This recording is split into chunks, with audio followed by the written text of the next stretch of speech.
empowering you with the knowledge and the tools to navigate the complex financial world. How Money Works with Melanie Collette on 98.7 The Coast.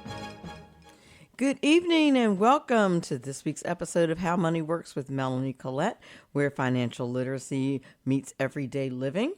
Thank you so much for tuning in today. We have another exciting lineup for you, packed with valuable insights that you don't want to miss, so stay tuned.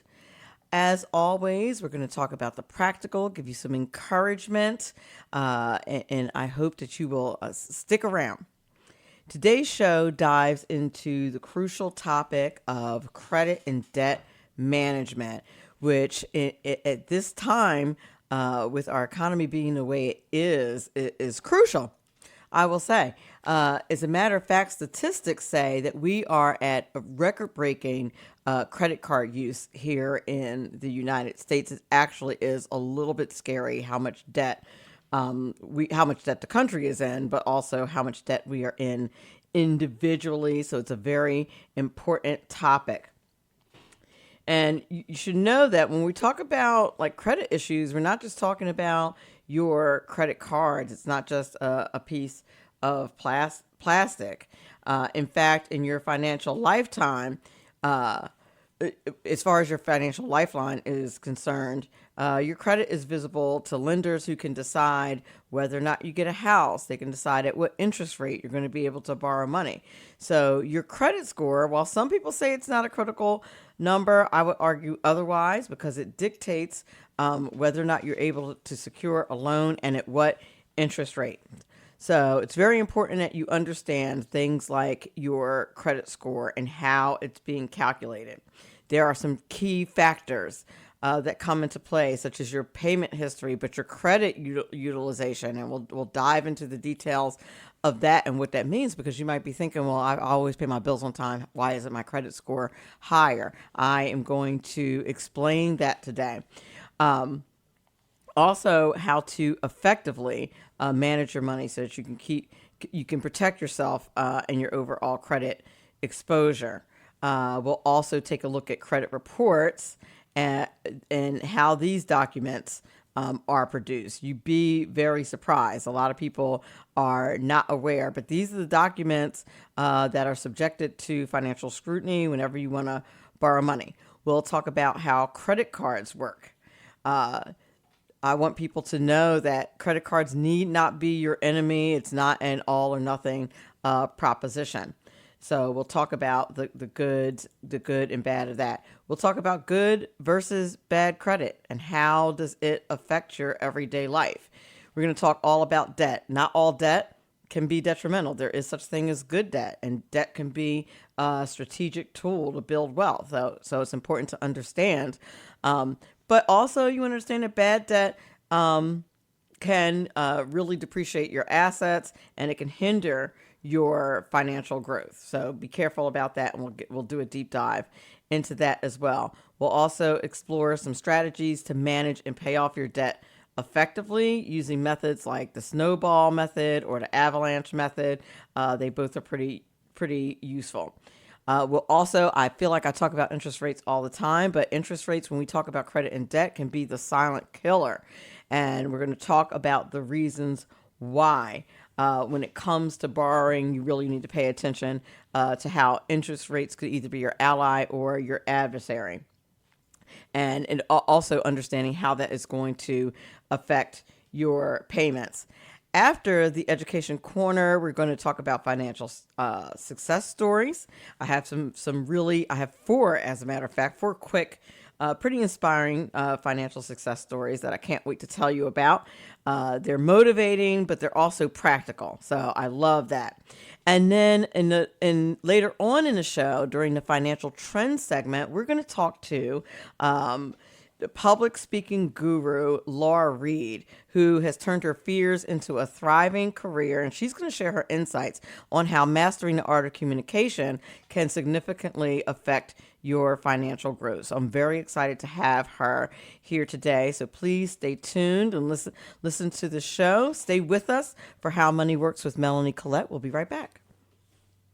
How Money Works with Melanie Collette on 98.7 The Coast. Because financial literacy is not an option, it's an indispensable lifeline in today's era. Welcome back to How Money Works with Melanie Collette, where financial literacy meets everyday living. On this week's Education Corner, we're going to get into the nuts and bolts of credit and debt and how they work. And this is especially for people who have ever wondered how those little plastic cards in your wallet work. Now, you may be thinking, oh, I know how it works. I go to the store, I use my credit card, and I pay for stuff. But then when you pull your credit report, you're wondering why it's jumping around like a polo stick. It's up, it's down. We don't know why. And this is what I'm going to explain to you. I'm going to tell you if that shiny new car loan is a good idea. If you'd like to know, you are in the right place. Now, let's talk about credit and debt. The good, the bad, and everything in between. Now, I know these topics don't scream super exciting, but they are a necessity. Understanding this stuff is very important. If you master your money, then you're one step closer to mastering your life and relaxing for a bit. So there's 3 digits that control how much that you're able to get and at what interest rates, and that's referred to as your credit score. So let's start with the basics. What exactly is a credit score and why should you care about it? And there are some financial professionals that say it's not that important. There are some who say it is. It's really up to you, but it's important that you understand exactly what it is. And your credit score is kind of like your financial report card. The number tells lenders how responsible you are when it comes to borrowing money. You could think of it as a snapshot for your financial health. Lenders look at this number and decide whether they want to give you credit or how much they're willing to give you. And your credit score typically ranges from 300 to 850. It's kind of a big deal, especially when they're deciding what interest rates they're going to charge you for that. In other words, how much is this loan going to cost you?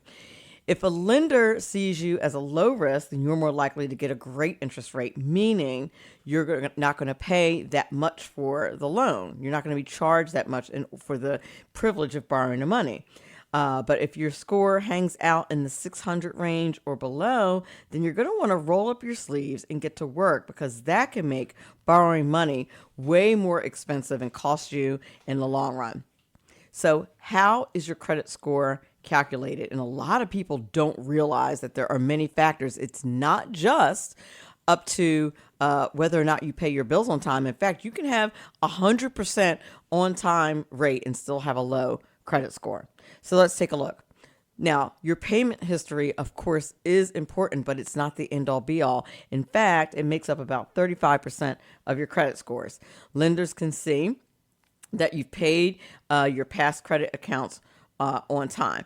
If you have any late payments, that can ding your score big time.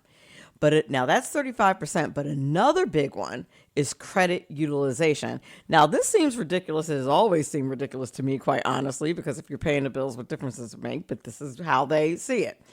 Credit utilization is the amount of credit you use compared to your credit limit. And that is about 30% of your credit score. So if you max out your credit cards, even if you're making a payment on time, that can hurt your credit score.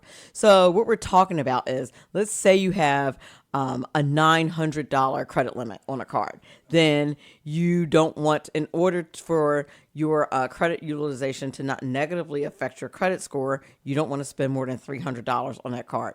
Now, you might be asking yourself, why would they give me a $900 credit limit if they're going to ding my credit score for spending over $300? Well, remember that the people who are doing your credit score and the people who are lending you the money are 2 different people. They have 2 different interests. And that is why it's your responsibility as a savvy consumer to make sure that you're paying attention.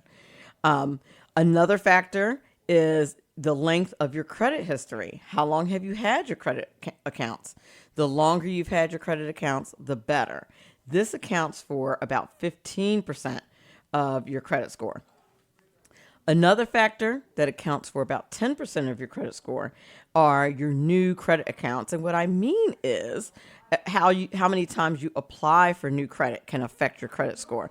There's something called like a hard pull, which is like just a straight up credit application. But then there's soft pulls where people will, where a creditor will give you the opportunity without to kind of do a soft profile to see whether or not you would qualify for credit, and that doesn't affect your credit score. But when you apply for new credit, there's always the possibility, and that's about 10% of your credit score.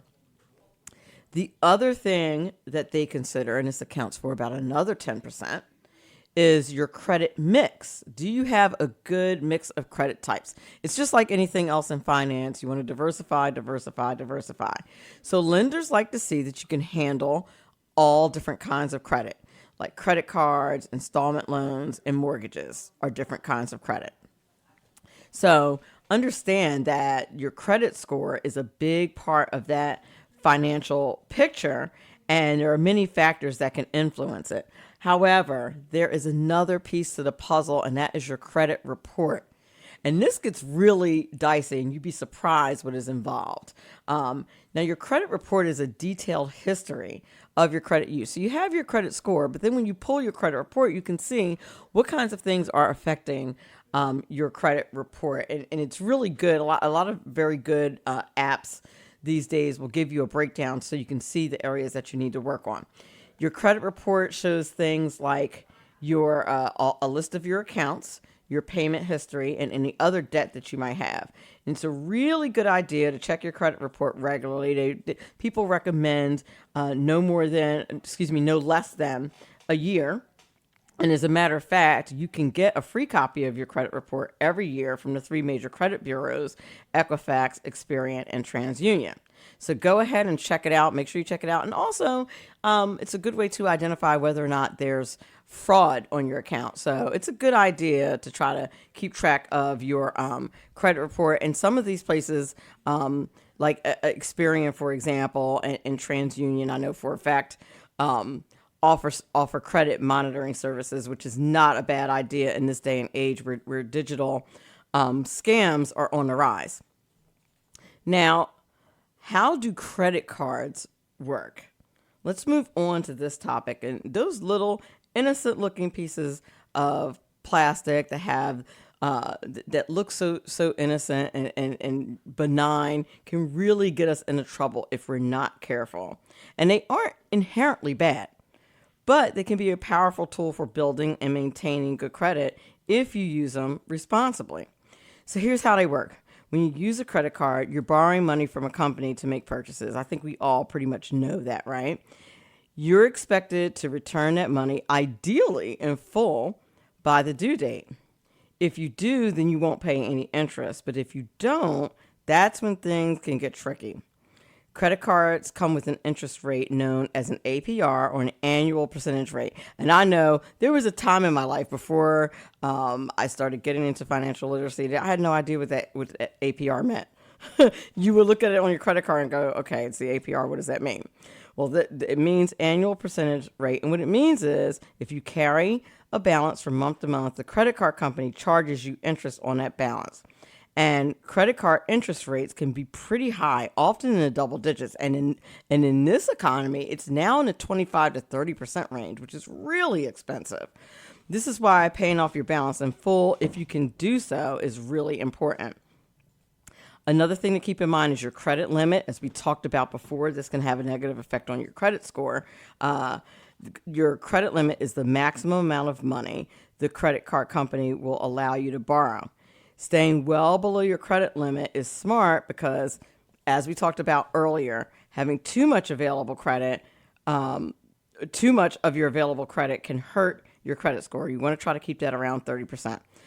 One of the best things, though, about credit cards is they do offer rewards like cash back, points, or travel miles for every dollar you spend. Here's the kicker, though.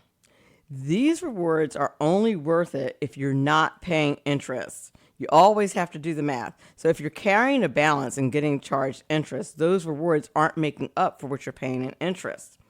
So I'll give you an example. If you are getting 5% back on your purchases and your interest rate is at 25%, then the credit card company is still getting 20% and they're still doing very, very well. So don't let them fool you into doing that. You have to be very, very careful.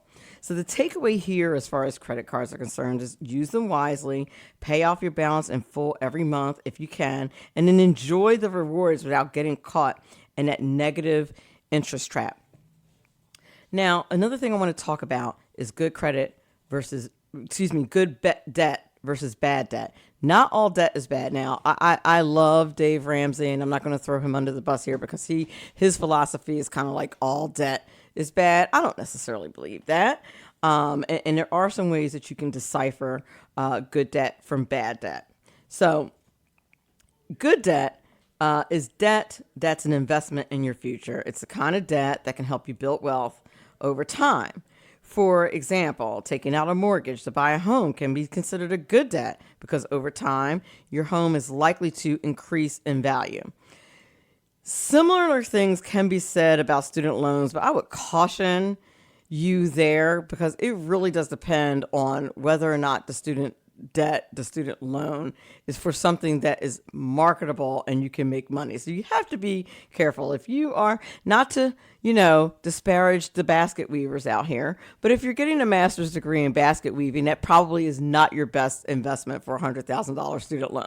So you have to be very careful about that. Make sure that if you're going to take on student loan debt, that it's in something that is marketable that you can make money on. And quite honestly, when it comes to going into debt for education, I'm a big, big believer and proponent of, vocations where you can get licensing or you can go to technical school, which is very big because, student loan debt has become so outrageous. And, I could do an entire show on how our government has done that to us, but that's not what we're talking about right now. We're going to stay focused. But that can be good debt. Just be very discerning about what you pay for as far as student loans. Now, there are some many forms of bad debt. And that's debt that doesn't do much for you in the long run. This often is used to buy things that lose value over time, like a car or expensive gadgets. Credit card debt is also considered to be bad debt, especially if you're using it to buy things that you don't need and can't afford to pay off right away. One of the things I mentioned in the open that credit card use is at record limits right now. And the sad part is that a lot of people, because of the state of the economy, are using it for consumables, and when I say consumables, I mean things like grocery shopping, which is kind of one of the worst things that you could put on your credit card is like, grocery shopping and things that are consumable, things that are not investments. Here's the thing, the debt in any form is something that you should approach with caution. Even good debt can turn bad if you're not careful. For example, if you take out a huge mortgage that you can barely afford, or if you borrow more in student loans than you're likely to earn after graduation, like I mentioned earlier, then that debt can quickly become a burden. So it's key to be strategic about how you use the debt. Ask yourself, will the debt help me build wealth or improve my financial situation in the long run? Or is it just going to weigh me down? If it's the latter, then it might be worth reconsidering. And I want to also offer you this word of caution when it comes to buying a house, when it comes to getting into school. Remember, these people are not concerned about your credit rating. So you may qualify for a lot more house than you're really able to handle. You may get the approval on that. You may qualify for those student loans. It's up to you as the consumer to be discerning about that. Now, how do we manage and pay off debt? Let's get down to it. If you're in a lot of debt, it really involves rolling up your sleeves, maybe making some sacrifices. But on the other hand, you can also try to make more money. It's not always about, taking away. Step one, though, is you need a plan. And we talk about goal setting all the time on the show, and managing your debt is no different. You're going to need to know exactly how much debt you have and what it's costing you. List all your debts, including balances, interest rates, and minimum monthly payments. This will give you a clear picture of where you stand. And I would highly recommend using a financial advisor or a financial educator like myself. A lot of places will offer you a free financial needs analysis of no charge where they will walk you through these kinds of things to give you a clear picture of where you are and ask you about what your goals are and then help you work toward those goals. So it's a good thing to do. People think that financial advisors and financial educators and coaches are for people who have a lot of money. I would argue it's the opposite. The less money you have, the more strategic you need to be because you don't have a lot of it. And you'd be surprised that people who make a lot of money are the least strategic with their money, which really surprised me when I got into that business, to be honest with you.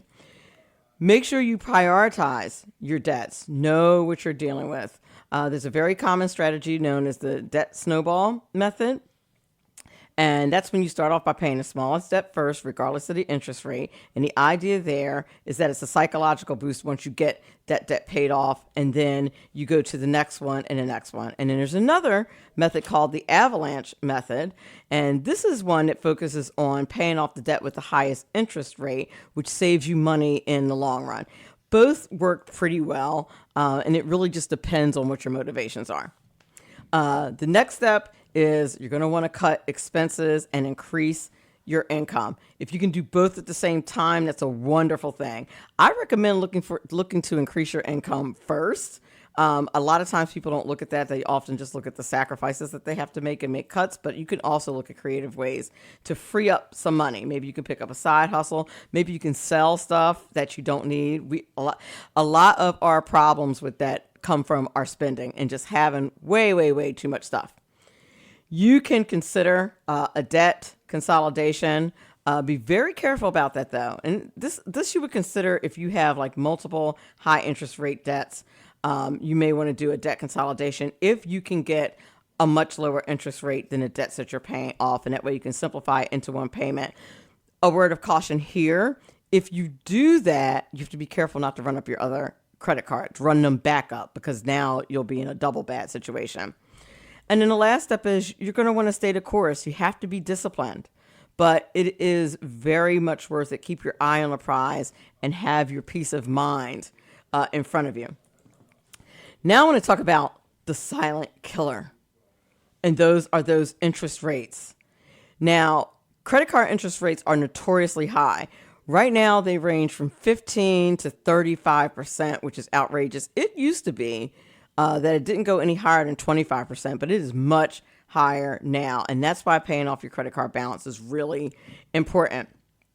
When it comes to other types of loans, like mortgages or car loans, the interest rate can depend on your credit score, and the higher your score, the lower your interest rate. In other words, the least amount you're going to pay for the privilege of having that loan.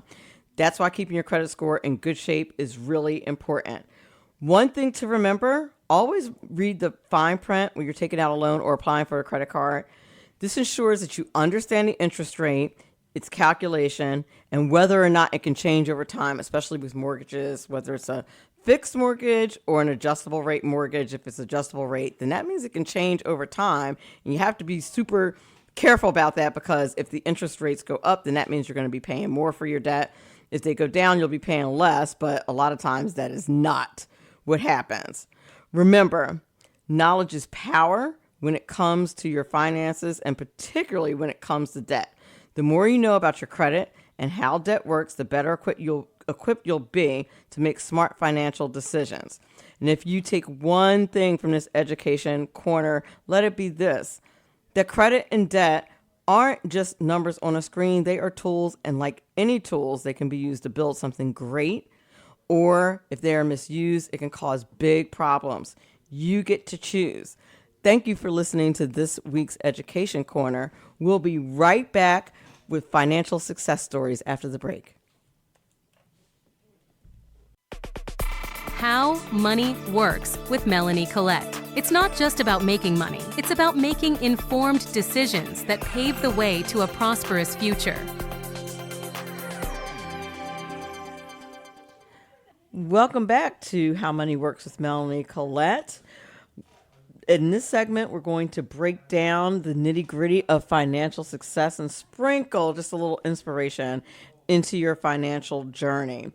Today, I'm thrilled to bring you a special segment. It's called the financial success segment, and the reason why is it's meant to inspire you, because these are people who had financial challenges and overcame them, and that's why I'm talking to you about this today. Now, the first story, this time I have three for the price of one. It's 3 or 4. We'll find 4 actually, for the price of one. The first story is about a person named Logan.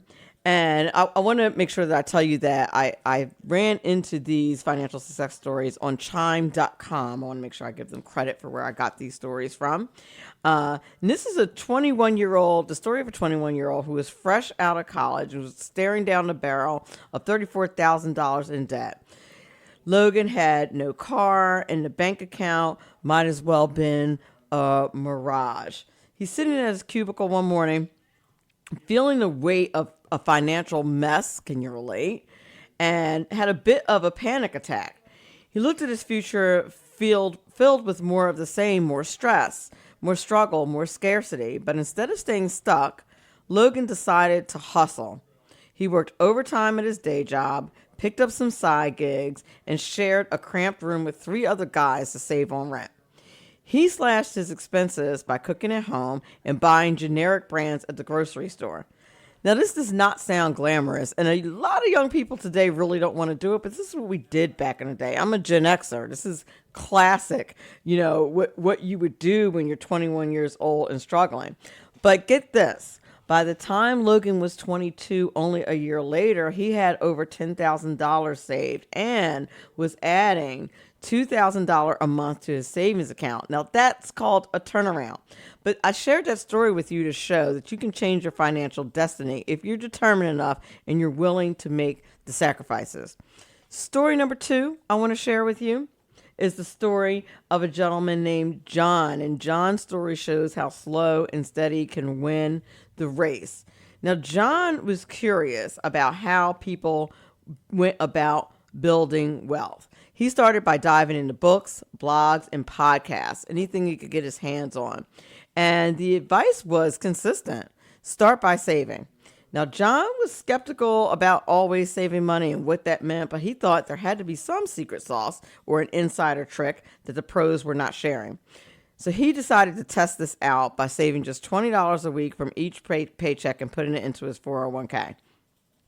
To his amazement, that small habit had grown into nearly $1,000 by the end of the year.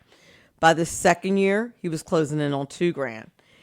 But his aha moment was that it was really that simple. And now he's an advocate for saving whenever you can, even if it's just a few bucks here and there. The important part is don't touch it. But the point of me sharing John's story is that tiny little steps can turn into giant leaps. Next, I want to share the story of Todd and Todd's big turnaround. A few years back, Todd was in a tough spot, living in an apartment he couldn't afford, juggling a pretty high car payment, and drowning in student loan debt. Sound familiar? Fast forward to today. Don has invested over $70,000 and paid off 95% of his student loan debt and completely owns his car. What was his secret? He paid himself first. Before paying his bills or buying anything, Todd set aside a percentage of his paycheck for savings and retirement. He's a big fan of automating those savings so you don't have to even consider it. His advice, start small, stay patient, but be consistent, and you'll be amazed what you can achieve. Story number 4 is about tracking your monthly expenses and discipline. This is the story of Camilo. He grew up in poverty and didn't learn much about money management at home. It's a pretty common story. But when he went to college, he had to figure out how to make every dollar count. So what he started doing was using a money management app to track his spending, and he quickly saw the power of knowing exactly where your money goes. And let me tell you, you think you know where your money goes, you usually don't, and that's why tracking every dollar, it's just like dieting. you think that you're going to lose weight and you think you know everything that you're eating, and they always recommend keeping a diary to know what you're eating. It's the same thing with your money. And you'll find out exactly where your money is going. By the time Camilo graduated, he was already a pro at living within his means, and that meant being disciplined, and that carried over to his professional life. In fact, Camilo is the co-founder of the Finance Twins, which preaches the importance of tracking your expenses. And he says you don't even have to do anything fancy. You can start with just your bank and your credit card statements on a blank sheet of paper. The goal is to see where your money is going so that you can take charge of it. So if you can look at Logan's story, John's story, Todd and Camilo, you can do it. Follow in their footsteps. Don't be afraid to take that first step. Saving a few dollars from your paycheck, picking up a little side hustle, or simply tracking your expenses. The key is to start. As I say all the time, the best time to start was yesterday, but the even better time is to start today. Keep going and watch your progress unfold. I hope you enjoyed today's financial success stories as much as I did. Tune in, lean in, and let's rewrite our financial stories together. How Money Works with Melanie Collette on 98.7 The Coast. Welcome back to How Money Works with Melanie Collette. I'm excited to introduce our financial trends guest this evening. Her name is Laura Reid, and she is an expert in the world of public speaking. Laura's path to success has been anything but conventional. She actually grew up with a stutter, battled social anxiety, and deeply disliked social norms. Yet, she has transformed those challenges into strengths and become an internationally acclaimed keynote speaker, public speaking coach, and stand-up comic. She resides on the beautiful island of Hawaii and enjoys life of solitude, punctuated by the occasional thrill of fending off wild pigs. Can't wait to hear a little bit about that. She's also the author of the book, 7 Secrets to Kill It as a Speaker. Now, why am I having her on the financial trends segment of the show?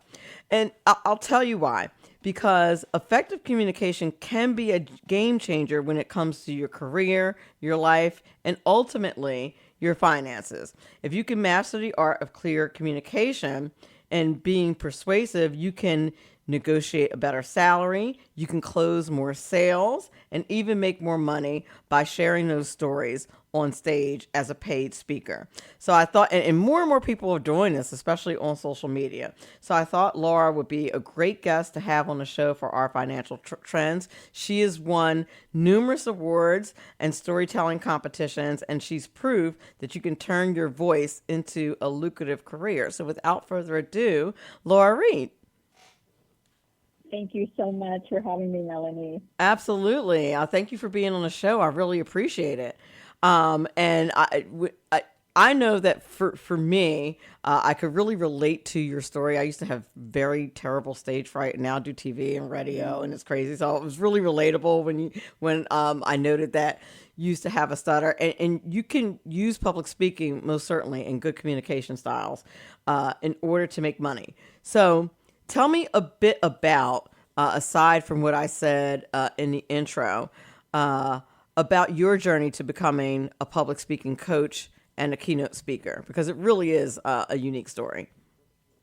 Absolutely, and I do really appreciate your intro as well.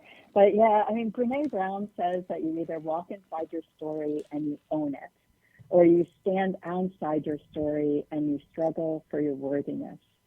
Oh, that's good. I love, and that's why I love Brene Brown. She's great. Yeah, and I mean, that quote really speaks to me and my story, because I think for most of my life, even into my adult years, I struggled for my own worthiness because I let that childhood stutter, which did follow me into my teenage years and some of my adult years too, even after years of speech therapy, I did become a more fluid speaker, but it was like that feeling of shame and anxiety and embarrassment from when I would stutter. It was like this severe case of imposter syndrome, and always being, waiting to be found out, that I wasn't really who I said I was, because I could barely even introduce myself in front of people. I was so scared.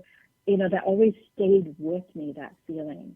And it wasn't until I realized I couldn't really live like that anymore. The thing about living with our fears and our anxieties is it becomes exhausting.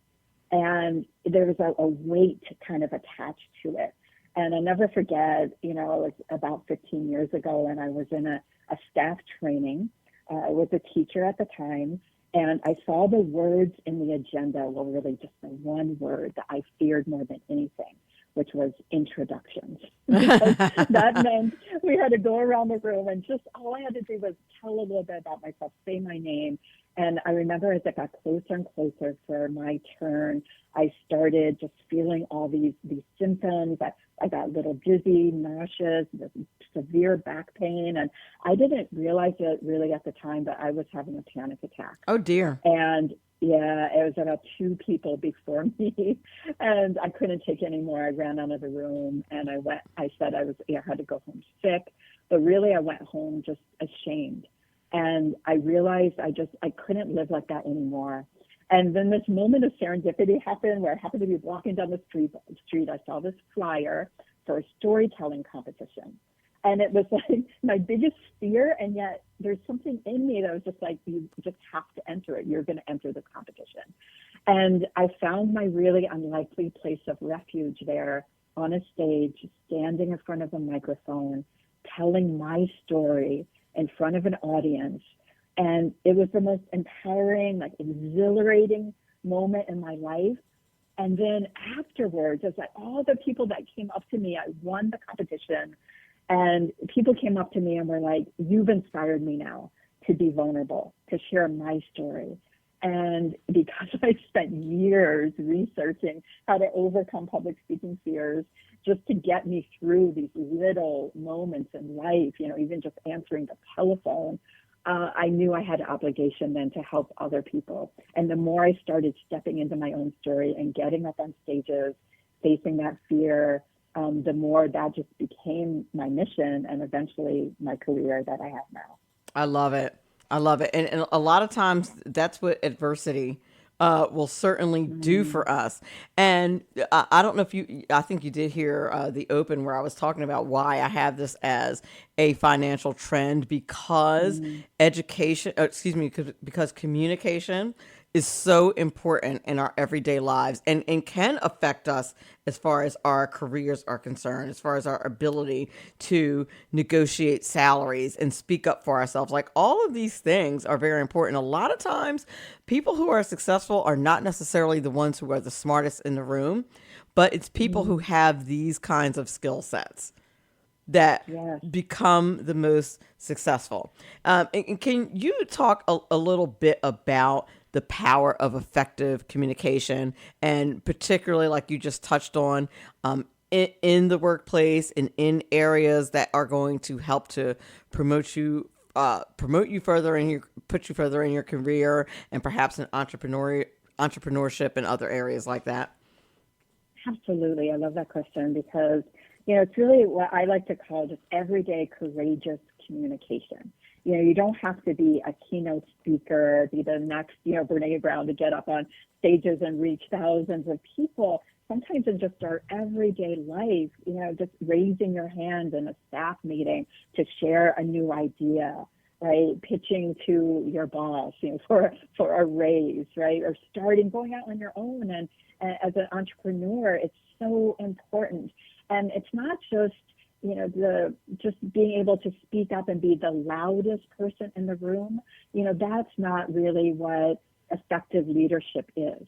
It's being able to listen as well as speak, and really be able to communicate stories in an effective way so that you can be engaging and you can really connect with your own why of why you're doing what you're doing, why you're sharing what you're sharing, why you deserve that promotion, right? And so there's a lot of inner work that I think needs to be done sometimes to know your own worth and really find your true courageous voice to be able to share what you need to share. And the word, I'm kind of a word nerd as a former teacher and English major, and the word courage, we often used to think of it as you have to be like this warrior, right? And you're constantly battling and facing these big fears. But really the word courage comes from the root word, the Latin word cor, C-O-R, and it means heart. And that to me, like when I saw that, I'm like, wow, that really speaks to me, because it's so much about speaking from your heart. And that can be a cliche, but I think it's really important and a cliche for a reason, because when we do get in touch with our heart and why we really want what we want, why we want to share the message that we want to share, it's a game changer. It certainly is. And you know what I love about this topic of public speaking is that it's more than just, I think when people think about public speaking, they think in terms of you getting up on a stage with bright lights in front of you and standing in front of this lone microphone. But there are certainly many different versions of public speaking, aren't there? Oh, absolutely. And, just everyday communication that we have. I mean, trust me, I tried not to be a public speaker for many years, but you can't hide from it. We're all public speakers in one way or another.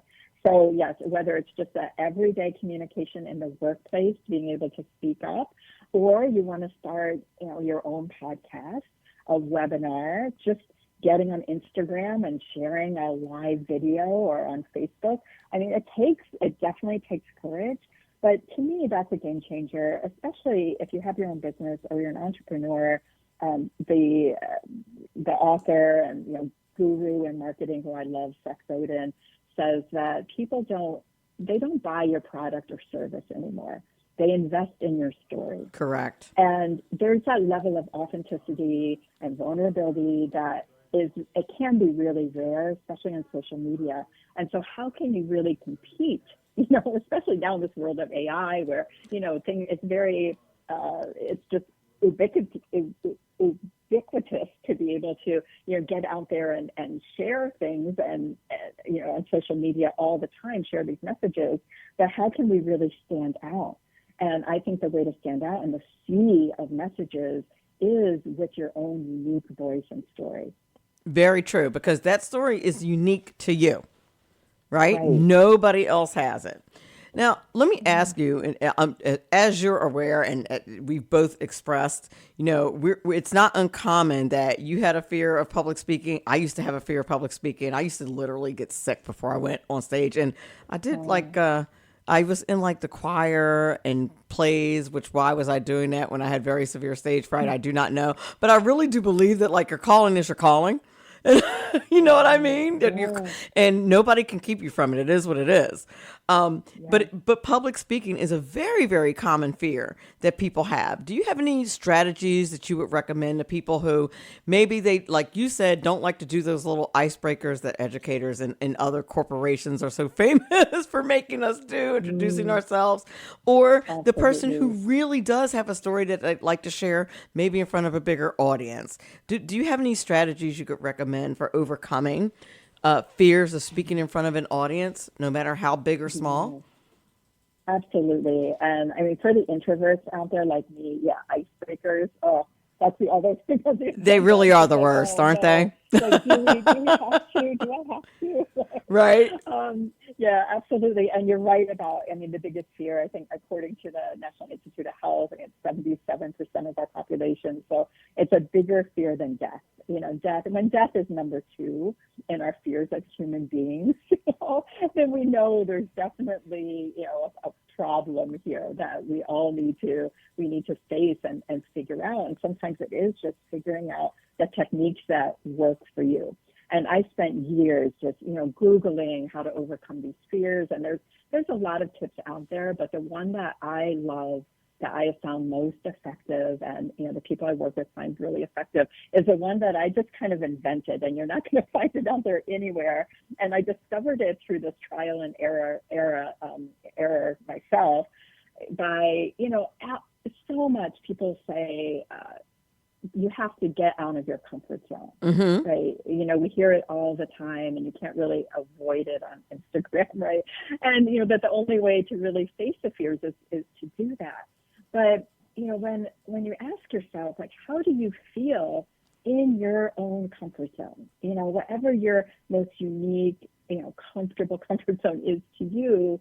I mean, most people will say that's when they feel they're most authentic, they're most relaxed, like they could recite the lyrics to anything, right? Recite a speech, and the words come to them very easily. So that's what we really want when we're speaking, right? And when in any kind of situation where we might be a little fearful, we want to feel authentic and feel calm and comfortable.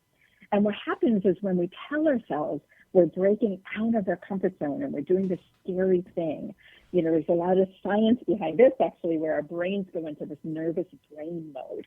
And what happens in that mode is we forget our words. All the symptoms of nervousness come up, our dry mouths, our butterflies in our stomach, our shakiness, all the things we absolutely don't want when we're trying to speak in front of other people. True. So when we have that relaxed brain mode, we can remember anything and just be ourselves. So what the strategy I love is to really get in touch with, ask yourself, what is my comfort zone? You know, for me, it's being just sitting in a forest in nature. And so before I'm about to do the scary speaking thing, I imagine myself in my comfort zone, in that place. And I come up with at least 3 words that really embody that for me. It's peaceful, it's calm, I'm just at ease with myself, right? And I'm my truest form of myself. And then what I do is expand that feeling out. So I'm not really staying in my comfort zone so much as I'm just expanding it out to encompass the scary thing that I'm doing. So when I started telling myself when I was about to go on stage that instead of being confident and just faking till I make it, right? Fake it till I make it. Which that one works too. I mean, faking it till you make it works. I listen, I've done it many a times. I'm like, I don't know what I'm doing here, but we're just going to go ahead and do it and hope it works out. And it works. It works out there. And I think it works in the short term, but I think it's more sustainable to just get in touch with your true self and get out there and be calm and just be yourself like you're speaking to your friend, you know, on the couch. And so that's one of the strategies that I really, really love. Another is simply just telling yourself you're excited instead of nervous, you know, because the symptoms of nervousness and excitement are so similar. So if you just say, you know, I get to do this thing, I don't have to do it, I get to do it, and I can't wait. I am so excited to share my message. That is good. I could have used that last week. And I do radio, I do TV, and I'm not usually nervous. But I was speaking in front of like a group of like 200 to present like an award. It was a political thing. And I was really nervous. I'm like, I'm never nervous. What's going on? I kind of thought, is something going wrong? Like, why am I nervous? Because I'm not usually nervous. But that's a good point. But I was like super nervous. And I felt like, and here's the other thing. And I don't know if you agree with this or not. I feel like the things that when we're stumbling and stammering sometimes when we're speaking, we notice it, but most people are not paying that close attention. Not really. And it could be a little teeny tiny stumble or stammer. And we think it's a lot bigger than it was received, if that makes sense. Absolutely. And I just experienced that just talking with you. I got stuck on a couple words speaking. And it's still kind of morning here for me. My brain's still waking up. So, you know, but you have to just move on. You got to let it go, you know, because so much we're thinking about ourselves and we're looking in the mirror almost with every word we say, criticizing ourselves. And, you know, if we turn it around to the audience that we're potentially reaching, they're not noticing that. If anything, it makes you be a little more, you know, authentic, right? We all can't just be, you know, super polished versions of ourselves all the time. It's unsustainable and it's not real, right? And so I think just letting it go and then focusing more on still your message is coming through, right? Who you are is coming through. And that's really the important thing. And the less we focus on ourselves in that critical way and just turn that mirror around to that audience and realize we get to give these people a gift, whoever's listening, whatever message you're sharing, it might be someone else's survival guide. you might just reach them in a way where, wow, like you're going to change their life and you don't even realize it. You might never meet them, but you get that opportunity every time you get to speak.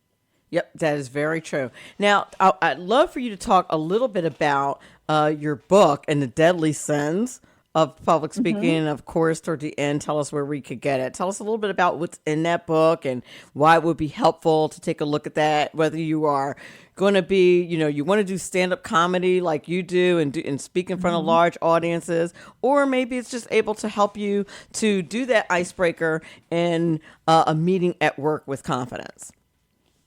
Absolutely. So the book is, the full title is The Public Speaking Horror Show. The 7 Secrets to Kill It as a Speaker.